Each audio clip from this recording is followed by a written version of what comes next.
নমস্কার বন্ধুরা, আমি সুস্মিতা। আমার আরও একটা নতুন ব্লগে তোমাদের সবাইকে স্বাগত। কেমন আছো তোমরা? নিশ্চয়ই ভালো আছো। আমিও ভালো আছি তোমাদের আশীর্বাদে, তোমাদের ভালোবাসা। আর সবাইকে জানাই শুভ সকাল। আর আজকে হচ্ছে বুধবার, তো সকালবেলা ঘুম থেকে উঠে চান আর পুজোরও কমপ্লিট হয়ে গেছে, বাসির সমস্ত কাজ কমপ্লিট। আর তোমাদের দাদাভাই এখনও ঘুমাচ্ছে আর পুচকুও ঘুমাচ্ছে। আজকে পুচকু স্কুল আছে।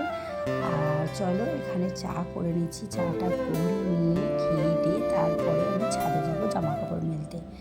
আজকে তাড়াহুড়ো করে সকালবেলা গিয়ে জামা কাপড়টা মেলা হয়নি, মানে চান করে আমি সঙ্গে সঙ্গে গিয়ে জামা কাপড় যার কাছে মেলে নিই। তো আজকে সেটা করা হয়নি, আগে নিচে চলে এসেছিলাম আজকে এসে। আর চাটা করে নিচ্ছি, তারপরে যাবো। আর মাঝে মাঝে না এরকম উনিশ হয়ে যায়, দেখো অনেক সময় দেবে এত তাড়াহুড়োর মধ্যে কাজ থাকে যে তুমি সেই কাজটা করতে ভুলে যাও।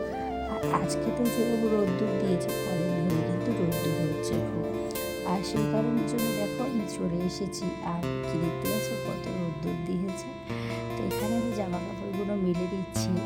আর তারপরে গিয়ে নিচে আজকে পুষ্কুর ছিলির পোলাও আছে স্কুলে, আর ডালিয়া আছে। ও না ডালিয়াটা খুব একটা খেতে ভালোবাসে না। আর সেই কাদা কাদা কাদা কাদাও, কিন্তু ডালিয়ার মধ্যে অনেক প্রোটিন আছে। ওকে আমি বলি, কিন্তু ও বলে না আমার ভালো লাগে না খেতে। তো সেই কারণের জন্য ওর যেহেতু টিফিন অনুযায়ী প্রতিদিন মানে লিস্ট অনুযায়ী টিফিন যায়, সেই কারণের জন্য আজকে ওর ডালিয়া আছে, চিড়ের পোলাও আছে। তো ও ডালিয়া যেহেতু খাবে না, সেই কারণের জন্য আজকে ওকে টিফিনে চিড়ের পোলাও দেবো। আর চলো, এই যে আমার এদিকে জামা কাপড়গুলো মেলা হয়ে গেল তোমাদের সাথে কথা বলতে বলতে। আর এইদিকে চলে এসেছি, তোমাদের দাদা ভাই কিন্তু উঠলো এই সবে। আমি পুজো টুজো সেই জামা কাপড়গুলো যখন মেলে দিয়ে এলাম তারপরে। আর এখানে দেখো লাইটটা জ্বেলেছি, তাও এটা হয়তো মোবাইলের প্রবলেমের জন্য কেন জানি না এই জায়গাটা না ছবিটা মানে ভিডিওটা ঠিক মতো আসেনি। পরে দেখতে পেলাম যে ভিডিওটা কালো হয়ে গেছে। তো আমি একটু ম্যানেজ করে দেখে নিই। আর আমার ভিডিও কোয়ালিটি কেমন তোমরা একটু আমাকে কমেন্ট করে বলো। আর জানি না, তো আমি আমি নিজে এটা বুঝতে পারছি যে ভিডিওটা এখানটা ভালো লাগছে না, তোমাদের বুঝতে হয়তো অসুবিধা হচ্ছে। বা এখন কোনো জিনিস যদি ঠিক মতো না হয় সেটা কিন্তু ভালো লাগে না, এটা নিয়ম। আর চলো, আমি সত্যি কথা বলতে প্রতিটা মুহূর্তে আমি চেষ্টা করি সব কিছু ঠিকভাবে করার, কিন্তু জানি না আমার কপালে এরকম কেন হয়। সব কিছু ঠিক করতে করতেও আমার কোথাও না কোথাও গিয়ে খারাপটা আমার সাথে হয়েও যায়। জানি না এটা কিসের দোষ, আমার কপালে না আমার নিজের, আমি সত্যি জানি না। আমি চেষ্টা করি প্রতিদিনের মতো ঘর ধরে সমস্ত কাজ কর্ম ঠিক করে গোছাবার, কিন্তু কোথাও না কোথাও আমার না কিছু একটা কমতি থেকেই যায়। আমি চেষ্টা করি যে প্রতি মুহূর্তে আমার সব কিছু ভালোভাবে কমপ্লিট করলেও আমার কিন্তু। আর এই দেখো পুচকুচুনিয়া কী করছে, ও নিজের দিকে নিজে পরিষ্কার করছে। ওদের স্কুল থেকে শেখায় যে প্রতিটা কাজ নিজেই করো, তাতে তোমার একটা টাইম গিয়ে তোমাকে মা বাবার ভরসায় থাকতে হবে না। আর ওই একটা পাশের বাড়ির ভাগনা ওই এসেছিল তোমার দাদা ভাইয়ের কাছে ওই কাজের ব্যাপারে কিছু কথা বলতে। তো এখানে আমি ওকে দিয়ে দিচ্ছি। আর ওর না সামনে পরীক্ষা, বোর্ড পরীক্ষা, খুব টেনশানে আছে। আর এই যে তোমাদের দাদাভাই এই ব্রাশ করে এসে বসলো। আর এখানে তোমাদের দাদাভাইয়ের সাথে একটু কি মারছিলাম যে ভিআইপি লোক ভিআইপি লোক।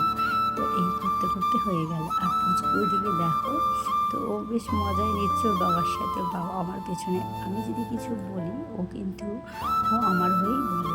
আর এখানে খুব আদর করলাম। আর চলো, আর এই হচ্ছে চিড়ের পোলাও। তো চিড়ের পোলাওটা করে নিচ্ছে ও টিফিনে দিয়ে, ওকে চটপট গিয়ে স্কুলে দিয়ে আসতে হবে। আর এই দেখো কালকে সেদিনকে ইলিশ মাছের সাথে দুখানা কাটা কোনো মাছ নিয়ে এসেছিলো বললাম না, সেই মাছের পেটিটার অবস্থা দেখেছো, এত ডিম ছিল, পেটিটা পুরো পাতলা। আমি ভাবছি যে কী করবো। না দেখেছো ডিমগুলো দেখেছো কীরকম ডিমগুলো থোকা থোকা, কিন্তু মাছটা ভালো না, মানে পেটি এত ডিম জুড়ে ছিল যে দেখে নেওয়াটা ওটা আমাদের হয়নি। আর যাই হোক চলো, এদিকে মাছটা যখন কিছু ঢুকিয়ে দেবো আর কিছু রেখে দেবো। আর আজকে মাছ দিয়ে পটল দিয়ে রান্না করবো। তো আমার সত্যি কথা বলতে না, মাছ আর পটল খুব ভালো লাগে খেতে। আর মানুষ একটা জিনিস জানে যে মানুষ ভুল করতে করতে করতে করতে একদিন না একদিন ঠিক করে। আমি না সেটাই ভাবি যে আমি হয়তো এখন ভুল করছি, আমি একদিন না একদিন কিন্তু ঠিক করব। তো জানি না, সত্যি কথা বলতে আমি একটুকু ভাবি যে একার সংসারে কত কষ্ট হয় না সে করতে, যখন তোমার বাড়িতে কথা বলার কেউ থাকে না, তোমাকে দেখার কেউ থাকে না। হ্যাঁ, তোমাদের দাদা ভাই আর আমার দেওর থাকে, দুজনেই বেরিয়ে যায়, কিন্তু আমি সারাদিন এই ছেলেটাকে নিয়ে একাই কেটে যাই। আমি সেই জন্যই ভাবি যে আমি একটু কিছু করি, নিজের পায়ে দাঁড়াই, যাতে নিজের কিছু করতে পারি, কিন্তু আমার জানি না হবে কি হবে না। সত্যি আমি মাঝে মাঝে কোনোদিন ভাবিনি যে আমি ইউটিউবে কোনো চ্যানেল খুলবো বা ইউটিউব থেকে কোনোদিন আমি চেষ্টা করবো কিছু করার। নিজেদের পায়ে দাঁড়ানোটা খুবই দরকার মেয়েদের। আজকালকার মেয়েদের জীবনটা খুব একটা সহজ নয়, খুব আর কতদিন রাখা আমি এইভাবে কেটে নিচ্ছি। গলাটা না জানি না, সেদিনকে রান্না পুজোর দিনে রাত্রিবেলা চান করেছি, দুবার চান হয়ে গেছিলো, তো সেই কারণের জন্য হতে পারে গলাটা না আমার একটু মানে মানে গলাটা কেমন হয়ে গেছে। ঠিক আছে, সেই কারণের জন্য হয়তো তোমাদের ভয়েসটা একটু শুনতে অসুবিধে হতে পারে। আর এদিকে আমি আলুগুলো কেটে নিয়েছি চটপট, আর ওদিকে কড়াই ঢেলে দিয়েছি, মাছ ভাজা হচ্ছে ওদিকে। আর এদিকে আলুগুলোকে কেটে নিয়ে তারপরে রান্না করবো আর মশলা বাড়বো। আজকে ভাবছি না আমি যে এমনি হাতে মিক্সারে মশলা করবো না, আজকে শিলে মশলা বাড়বো। আগে যখন মা রান্না করতো, সত্যি বলতে শিলের মশলা আর মিক্সারের মশলা আকাশ পাতাল তফাৎ। তোমরা যদি মিক্সারে রান্না করো, মিক্সারের মশলায় রান্না করো, তাহলে তার টেস্ট আলাদা, আর হাতে করা শিলের মশলা করে তার টেস্ট আলাদা হয়। আমি কিন্তু খেয়ে দেখেছি, আমার মা হাতে করে মশলা রান্না করে, খুব সুন্দর হয়। আর আমি শিলে রান্না করি, মিক্সারে রান্না করি, টেস্ট হয়, কিন্তু শিলে যে বাটা মশলায় যে রান্নার টেস্ট থাকে, সেই টেস্টটা কিন্তু পাওয়া খুব একটা হয় না। আর চলো, এদিকে তোমাদের সাথে কথা বলতে বলতে আমার ভাতও হয়ে গেল, আর ভাতটা বসিয়েতে দিয়েছি, ভাতটা ফুটেও গেছে। আর এদিকে আলুগুলো ভাজা হচ্ছে, আর আমি এদিকে মশলাটা চটপট করে নিচ্ছি। আর শিলটা আমাদের নোড়াটা না, এই নোড়ার পেছনেও গল্প আছে। পুচকু যখন একটু ছোটো ছিল, ও না প্রচণ্ড মাথা গরম আমার মতো। আমি বলতে ভয় পাই না যে মাথা গরম, আমার প্রচণ্ড মাথা গরম, আমি একটুতেই রেগে যাই। হ্যাঁ, এই জন্য তোমাদের দাদাভাই মাঝে মাঝে বলে আমার রণচণ্ডী। তো আমার ছেলে মানে কী বলবো, খেলতে খেলতে হঠাৎ করে একদিন নোড়াটাকে নিয়ে ধাম করে ফেলে দিয়েছিল। সেই কারণের জন্য নোড়াটা দুটো ভাগে ভাগ হয়ে গেছিল। তো নোড়াটা এত ছোট হয়ে গেছে, চিন্তা করতে পারা যায় না। আসলে এদিকে তোমার মশলা হয়ে গেল, আর এই যে মশলা কষিয়ে দিয়েছি তরকারি। আর আজকে পটলের তরকারিটা একটু অন্যরকমভাবে আলুগুলো কাটলাম, একটু অন্যরকমভাবে পটলগুলোকে কাটলাম। কারণ প্রত্যেকবার আমি লম্বা লম্বা করে কাটি আলু, আর লম্বা লম্বা করে পটল কাটি। একটা দিদিভাইয়ের ভিডিওতে দেখেছিলাম যে এইরকমভাবে রান্না করেছে পটলগুলো, তো ভালোই লাগছিল দেখে, তো সেই জন্য আমিও ভাবলাম করে নিই। আর এদিকে দেখো আমার ওদিকে তরকারি হচ্ছে, আর এদিকে আমি বাসনগুলো চটপট মেজে নিচ্ছি। আর এদিকে বাসন টাসনগুলো মেজে নিয়ে তারপরে দুপুরে খাওয়া দাওয়া কমপ্লিট করবো। হ্যাঁ, তার আগে তোমাদের বলে দিই, পুচকুকেও আনতে যেতে হবে। আমার না মাঝে মাঝে এমন টাইমে স্কুলের টাইমটা পড়েছে, মানে সেই টাইমটা পুরো ঘুম পাওয়ার টাইম।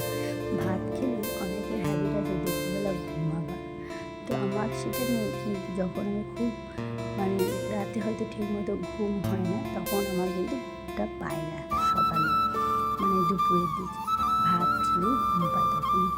আর এদিকে আমি চলো তরকারিটা তো হচ্ছে, দেখি এখানে মাছগুলো আমি দিয়ে দিচ্ছি, মাছগুলো দিয়ে আর রান্না করছি। আর এখনও পর্যন্ত ভাতটা হচ্ছে আমার, কারণ এই চালটা না খুব ভালো, দুদিন ভাত রেখে দিলেও থাকে, আর একটু ফোটে, কিন্তু ভাতে বার আছে।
এই দেখো সন্ধে টন্ধে দিয়ে আর বসে বসে মাল করছিলাম।